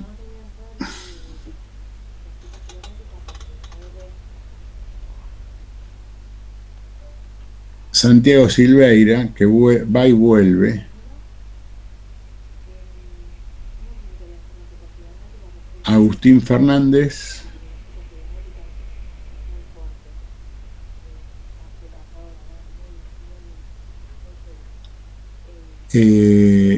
acá hay alguien que no lo veo porque está en el cuadradito abajo mío, de donde yo me veo a mí. Ayelén Mulet. Espera un minuto.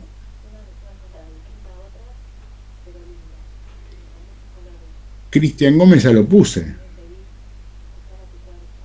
Villalba lo había puesto, ya no. Alzogaray ya lo puse, Arzamendia ya lo puse, Federico Villalba creo que no lo puse. ¿Me queda alguien que no nombré? Sí, profe, yo, Gastón Di Marcio. Ahí está. Federico Villalba y Gastón, sí. Gastón Di Marcio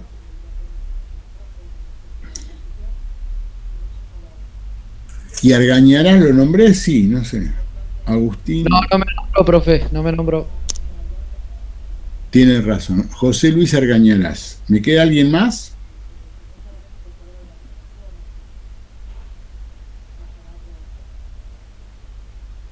Bueno, para terminar, 10 minutos más y terminamos. O sea, cuando llega Lenin, lo que incorpora es esta idea de incorporar, de contener al campesinado buscando una solución. ¿Cuál sería la solución? Que él encuentra en ese momento una dictadura democrática de obreros y campesinos. Ustedes se dan cuenta que él no nombra en esos lugares a los marineros y a los soldados. ¿Por qué? Porque como ellos son marxistas, obviamente ellos consideran que los obreros soldados son obreros y que los obreros marinos son marinos, que los campesinos obreros, que los campesinos soldados son campesinos, y él tiene esa matriz de clase. Aunque dentro del Soviet el rol fundamental durante los próximos meses van a ser los representantes de los marineros y de los soldados. ¿Por qué? Porque van a ser un elemento muy dinámico, porque los marineros de la Aurora van a ser toda una cuestión muy importante. Hay otros barcos muy importantes, el Potemkin, que había sido muy importante ya en la Revolución del 5. Entonces hay toda una cuestión de grandes movilizaciones. Después de abril, Lenin va a tener un par de meses y rápidamente se va otra vez a tensar muy fuertemente, y el gobierno provisional empieza a perseguir brutalmente a el partido bolchevique, que le había declarado la guerra, de hecho. Hay todo un quilombo hacia julio. Kerensky en julio pretende una contraofensiva en el frente oriental. ¿Se acuerdan que habíamos dicho que estaba medio como congelada la situación? Kerensky intenta una contraofensiva. Esa contraofensiva fracasa, falla totalmente, y hay un intento de golpe de Estado encabezado por uno de los jefes de la contraofensiva y del ejército, que se llama Kornilov o Kornilov.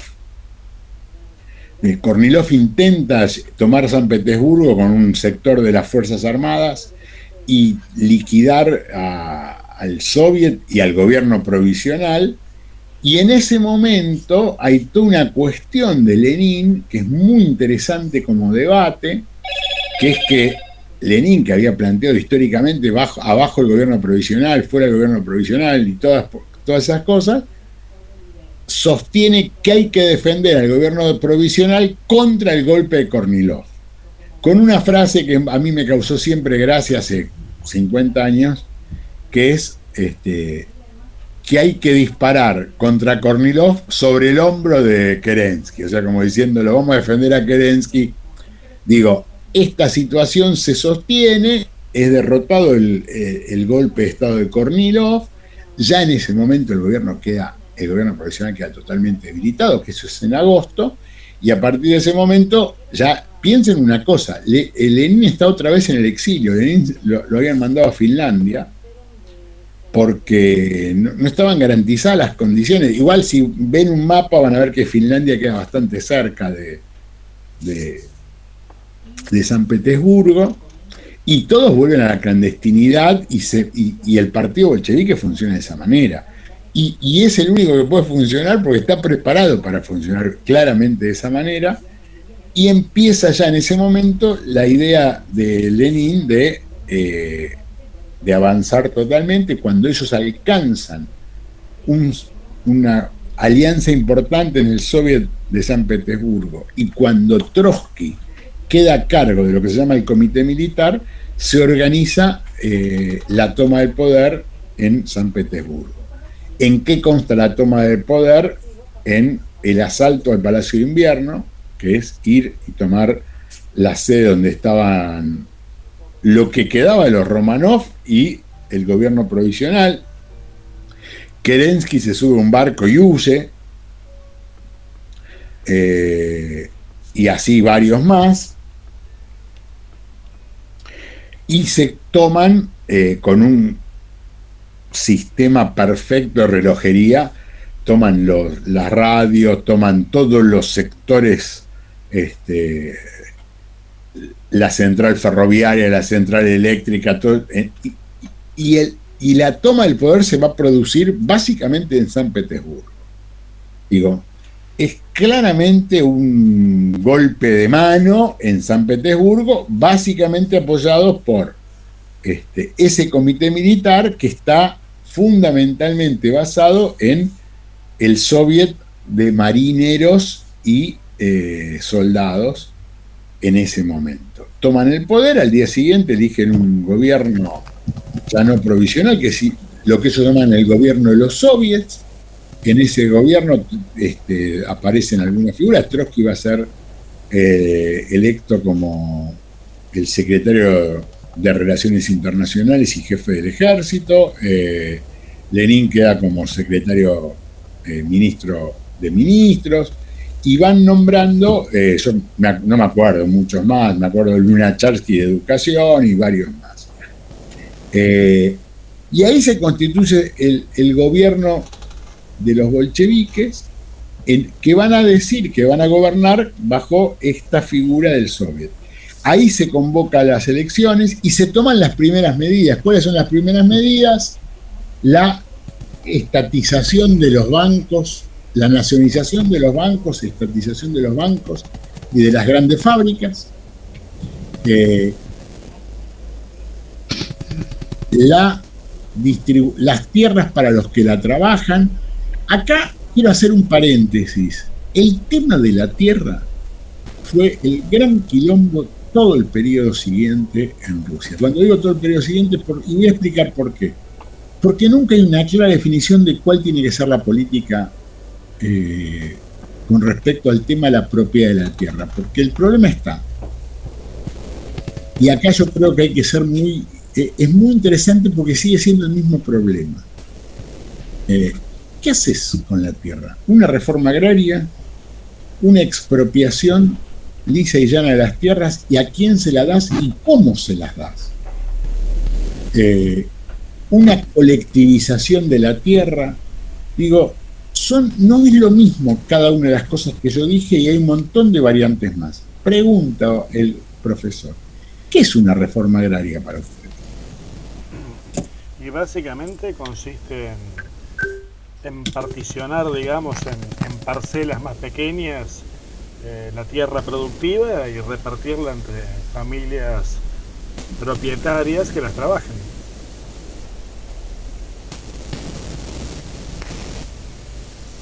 Creo. Sí. O repartirlas entre los mismos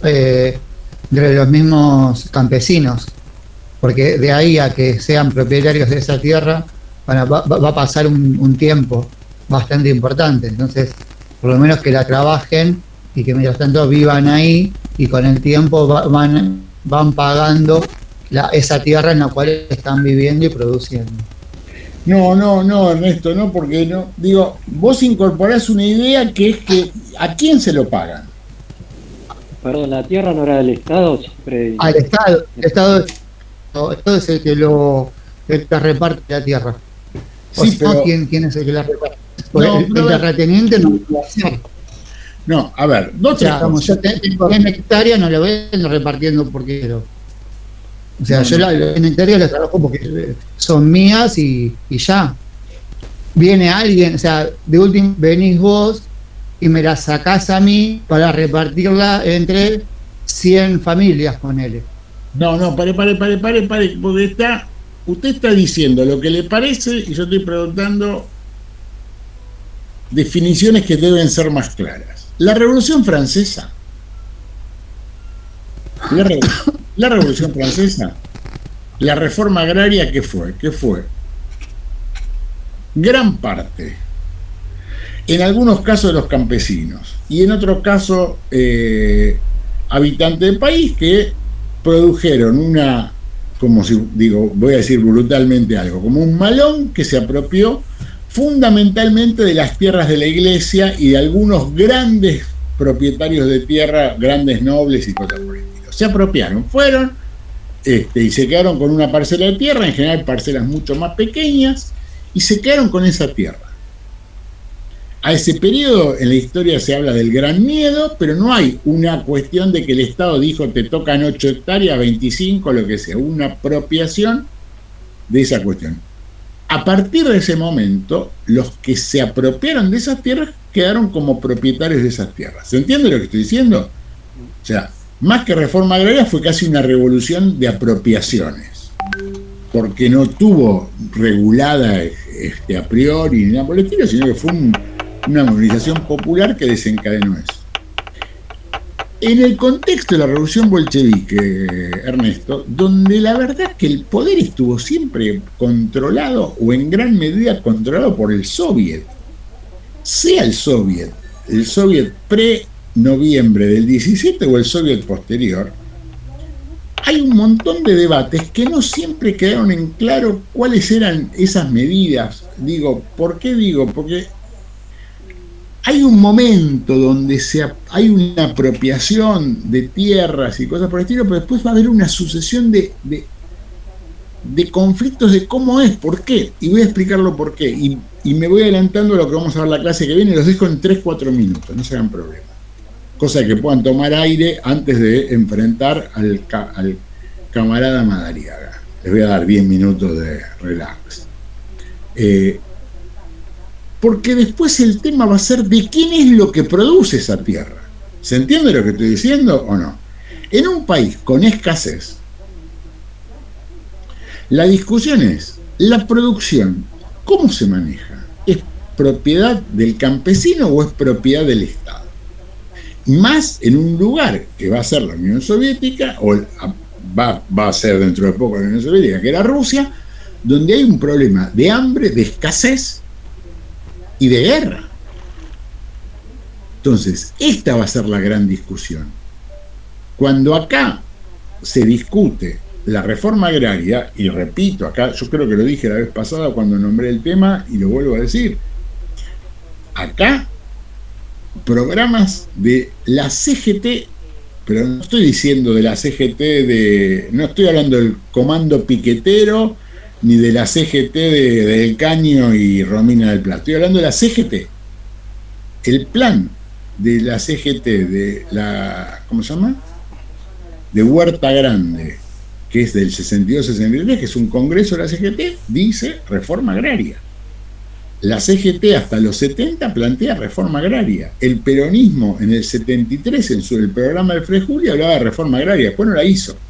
El radicalismo hasta el 70 y pico planteaba la reforma agraria. Hoy a los radicales, vos le decís algo, subir un punto las retenciones y te dicen hay que cortar la avenida 9 de julio y prenderle fuego a la Casa Rosada. Dicen eso por un punto de retenciones, y hasta hace 40 años planteaban la reforma agraria. Los mismos en algunos casos, que han girado en el aire de una manera descomunal. Digo, el mismo PJ no plantea la reforma agraria. Cuando Grabois lo dijo, creo que el año pasado, en la mitad, al principio de la pandemia, le prendieron fuego en el culo a Juan Grabois, que además, Juan Grabois es un personaje muy gracioso. Ayer escuché uno que decía que pone en riesgo la propiedad privada, Juan Grabois. Digo, tipo que es abogado del Papa. Digo, si Juan Grabois pone en peligro la propiedad privada, estamos en el horno. Por defender a esta Dolores Echeverre, o sea, donde hay un juicio de sucesión, ni siquiera hay un problema familiar y ella... Entonces digo, hay que tener mucho cuidado cuando pensamos este tipo de definiciones. ¿Por qué? Porque se va a ver, y es muy importante, y voy a decir otra cosa y acá con esto termino. Durante todo el siglo XX, nosotros hablamos de las revoluciones socialistas, las revoluciones obreras y cosas por el estilo. Voy a decir algo, ninguna revolución fue obrera. Salvo la bolchevique, que tiene un matiz porque hay un partido bolchevique que es... y está Lenin vivo y esas cosas. Todas las demás que hubo fueron campesinas. La revolución china, la revolución cubana, la vietnamita, si uno pudiese hablar de ella.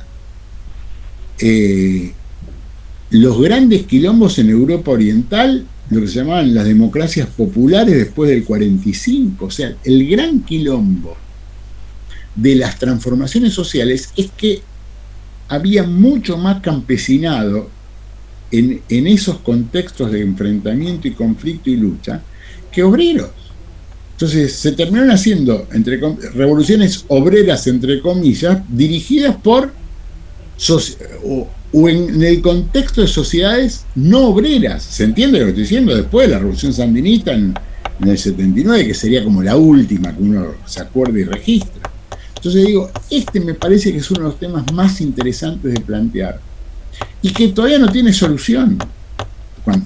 Ningún tema tiene solución hasta ahora, pero digo, me parece que es un tema muy interesante para entender. ¿Se entiende lo que estoy diciendo o no? Y vamos a ver que en los próximos 4, 5 o 10 años de Revolución Rusa, del 17 al 27, los cambios son así, o sea, van para un lado y para el otro totalmente, o sea, desde darle todo el poder a los campesinos a sacarle todo el poder a los campesinos, desde una frase que decía campesinos enriquecidos a prenderle fuego a varios millones de campesinos y matarlos y pasarlos por las armas. Entonces digo, va a ser uno de los temas que vamos a tratar el próximo miércoles. ¿Está claro hasta acá, chiques? Sí, perfecto. Bueno. Siendo, no sé qué hora, esperen que voy a mirar. Ya son menos 10. Bueno. Se tienen merecido el próximo recreo. A ver si los veo el miércoles próximo. Nos vemos, profe. Nos vemos, profe. Profesor. De Richón.